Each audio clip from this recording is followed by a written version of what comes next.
Hi, everybody. My name is Jason Romero. I'm the Director of Development and Outreach at NAMI Glendale, and I'm here today to talk to you about how to care for yourself during the holidays. Each day, we all face situations that can cause stress, and unfortunately, the current COVID pandemic and subsequent public health orders have only exacerbated those stressors. You or someone you know may have lost their job, their home, or even a loved one as a result of the virus. The holiday season can also be a source of stress for anyone, especially this year, as many of us will be unable to visit with our families and friends like we normally would. Whatever the source, these stressors can often lead us to feeling anxious or depressed, feelings which impact our overall well being and can even interfere with our daily lives. So, in this video, I'd like to talk to you about some common signs and symptoms of both anxiety and depression, and to give you some tips for managing and coping with these feelings. Let's start with anxiety. Anxiety is something we have all likely felt at some point in our lives.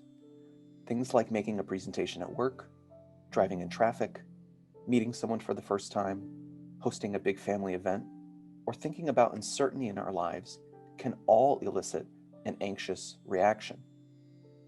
The holidays can create their own sources of potential anxiety too. Long to-do lists, being around too many people, meeting lofty holiday expectations, and changes in our routines are all potential sources for anxiety. Anxiety can lead to some common reactions, both mental and physical. Mentally, anxiety can make us feel apprehensive, tense, or nervous, and can also make us more irritable than normal. Physically, anxiety can result in an increased heart rate, heavy breathing, sweating, or having that feeling like you have butterflies in your stomach. While these mental and physical reactions are perfectly normal human responses to stressful situations, when they become intense, persistent, or overwhelming, it can be a sign of something more problematic. This is especially true if these feelings begin preventing you from doing everyday activities. If you find yourself not able to do what you used to, or if you can't shake these mental and physical symptoms over the course of a few weeks, please reach out for professional support. A primary care physician, therapist, psychologist, or counselor, a support group, a hotline, or a crisis support specialist are all available to help. Another common reaction to stress is depression. Like anxiety, most of us have gone through moments of depression in our lives, as depression too is a common human reaction to the various stressors we encounter. Some of these common sources of stress that can lead to depression include big changes in a person's life, including the loss of a loved one, the ending of a personal relationship, experiencing financial hardships, or losing a job. Things like experiencing personal traumas, as well as substance misuse, can also lead someone to experience feelings of depression. If that weren't enough, the holiday season presents some unique sources of stress too. For example, feelings of grief can crop up around the holidays. Grief for what we cannot have, or that your life isn't measuring up to those of your friends and family described in holiday letters or in social media posts. Another source of this holiday stress is environmental. During the winter months, the days have the least amount of light, and this prevailing darkness can impact negatively our mood. These sources of depression can manifest both mentally and physically, just like anxiety. Some common mental signs of depression include the loss of interest or pleasure in activities, especially those the person found pleasurable before, feeling slowed down or agitated, having a low sense of self-worth or feeling hopeless, and difficulty in concentrating or even making decisions. Physically, depression can show itself in a number of ways. Feeling fatigued, tired, or run down, changes in appetite or weight, changes in sleep patterns, bouts of crying or sudden mood changes, social isolation, and unexplained aches and pains are all common physical signs of a depressed state. Like anxiety, if these mental and physical symptoms change how you function on a day-to-day basis, it may be a sign of a more serious problem. If these feelings persist for more than 2 weeks, it's time to seek out those sources of professional help mentioned earlier.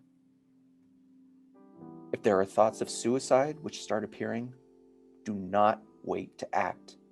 Immediately reach out to someone you trust or call an organization like the National Suicide Prevention Hotline.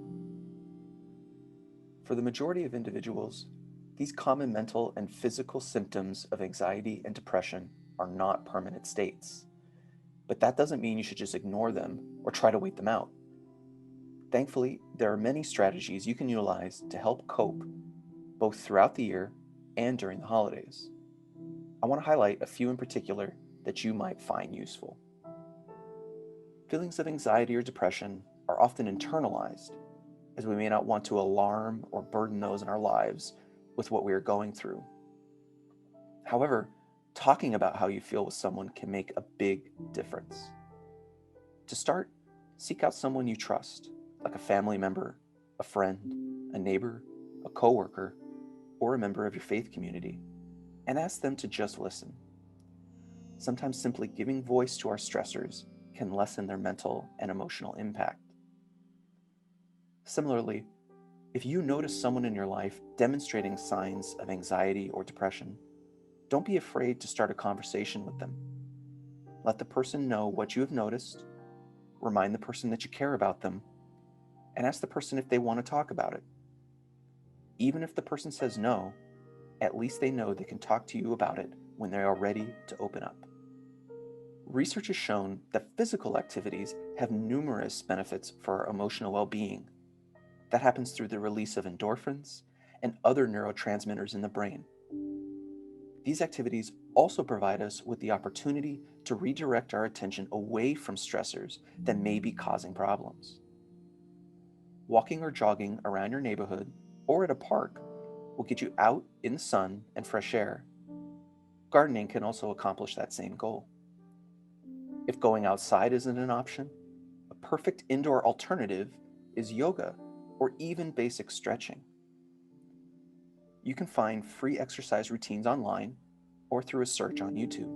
Those feeling depressed or anxious may not be willing to engage in these activities, especially those suffering from depression. However, inviting the person to do them with you may be just the push they need.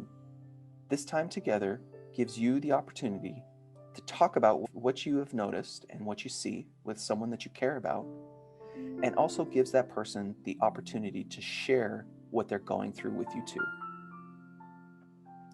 Our breathing patterns can also have a big impact on our well-being, as deep breathing can relax us, lower our blood pressure, and even help to combat feelings of anxiety.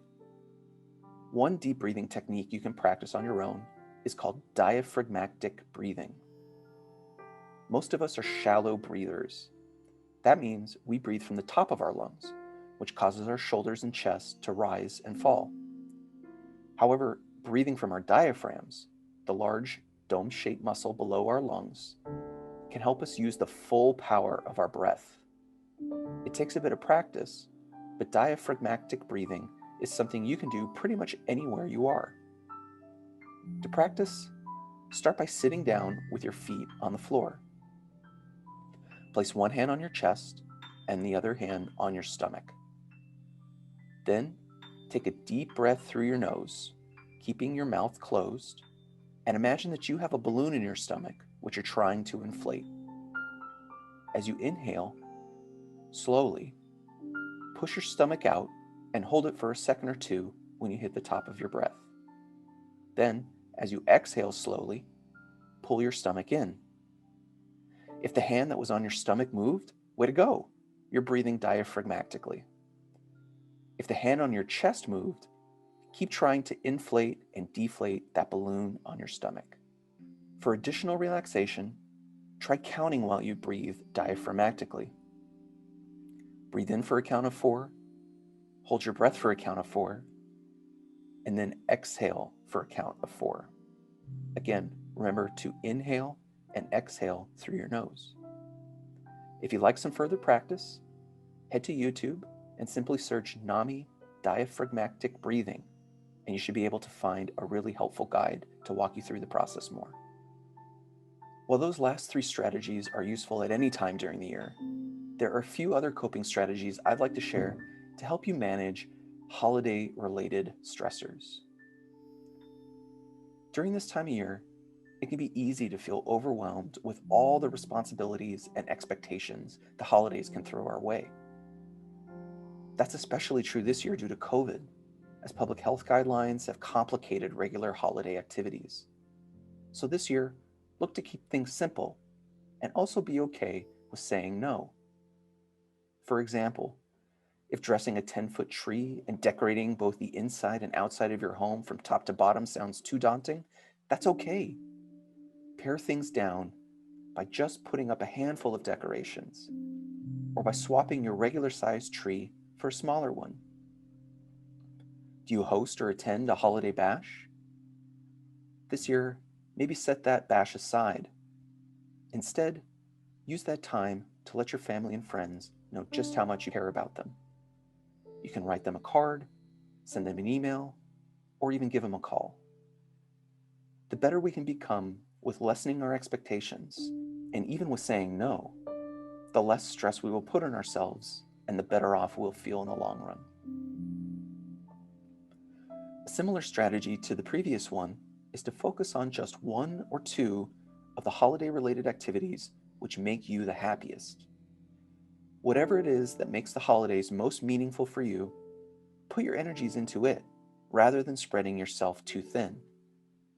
For me, that activity is baking cookies while listening to a holiday playlist. For you, that may mean watching a holiday movie or movie marathon or decorating one part of your home. Whatever activity, do what's special for you. While most of us won't be traveling as much as in years past, that doesn't mean this holiday season won't still interrupt our daily routines. When our eating, sleeping, and exercise habits are changed, it can lead to some of the feelings associated with anxiety and depression. That means maintaining your regular habits can be vital to your own mental and physical well-being. Many of the most enjoyable moments during the holidays come when we're gathered together. But COVID doesn't mean those activities have to stop. Instead, think about how they can be done virtually. For example, many places of worship are streaming their services online, so you can still find ways to stay connected to your faith and practice your fellowship this year. You could also consider hosting virtual events with family or close friends using free platforms like FaceTime, Zoom, or Google Meet. For example, you can host a watch party of your favorite holiday movie, or play a themed game of virtual bingo while you listen to holiday music. If you've exchanged gifts, schedule a time where you can open them together. While these virtual activities may not quite be the same, these platforms give us the chance to stay connected with those whom we care about the most. Mental health challenges are more common than most would think, and so I hope this video has helped you to learn about some common signs and symptoms of both anxiety and depression, as well as to know what to do for yourself or someone else that you care about to help them cope. If you'd like to learn more about mental health, or if you need some resources to reach out to during a time of crisis, here are some really helpful resources, including the NAMI Glendale website, which you can find at namiglendale.org. You can also call our warm line at 213-797-0494. Thanks very much for watching, and I hope you all have a wonderful holiday season.